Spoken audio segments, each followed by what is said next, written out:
বদরের যুদ্ধের আগের দিন রাসূল করিম সাল্লাল্লাহু আলাইহি ওয়াসাল্লাম হযরত আবু বকর রাদিয়াল্লাহু তাআলা আনহুকে হাতে ধরে এইভাবে মাঠ পরিদর্শন করে বললেন, মাইয়ু কুতিল বিবাদ্রিন। লক্ষ্য করবেন রাসূলুল্লাহ সাল্লাল্লাহু আলাইহি ওয়াসাল্লাম হাদিস অনেক লম্বা, সংক্ষিপ্ত করে বলতেছি।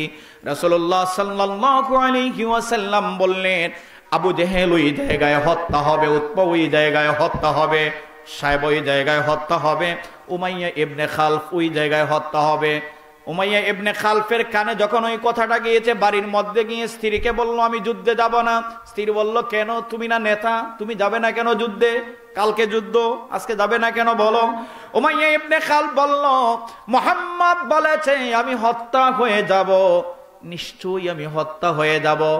মুহাম্মদের কথা মিথ্যা হতে পারে না, মুহাম্মদ যেহেতু বলেছে, সত্য বলেছে, আমি হত্যা হয়ে যাব, সেই কারণে আমি যুদ্ধের ময়দানে যেতে রাজি নয়। জুড়ে বলুন আল্লাহু আকবার। কথা কি বুঝতেছেন? মানে উমাইয়া ইবনে খালফ বেঈমান। জুড়ে বলুন কি? বেঈমান। জুড়ে বলুন বেঈমান। সে রাসূলের কথাকে এত বিশ্বাস করে যে সে বলতেছে, মুহাম্মদ যেহেতু বলছে, তো আমি হত্যা হয়েই যাব, আমি আর বেঁচে আসতে পারবো না। মানে তারা জানে মুহাম্মদের কথাই সত্য। সুবহানাল্লাহ বলবেন না? সুবহানাল্লাহ। তো আবু জেহেল আসছে, ভাই আয়ো না। কথা কি বুঝতেছেন? যুদ্ধে আসো। নারবা যাইতাম না, অসুস্থ। কি কয়? জোরে বলেন না কেন? কি কয়? আবু জেহেল, আমি সংক্ষিপ্ত করে বলছি, আবু জেহেল বা অন্যান্য কাফেররা বলল, আরে মিয়া তুমি না লিডার, তুমি কি, তুমি নেতা যদি না যাও তাহলে যুদ্ধ হইব নি? নেতা না গেলে কি যুদ্ধ হবে? তো তুমি না এলে তো অন্যরা আইবে না, আও। তো শেষ পর্যন্ত গিয়েছিল।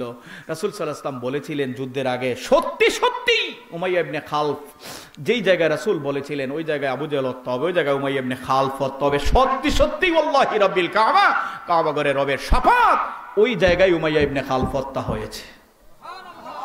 আল্লাহু আকবার। চিন্তা করছেন? তো কাফেররা জানে রাসূলের কথা সত্য।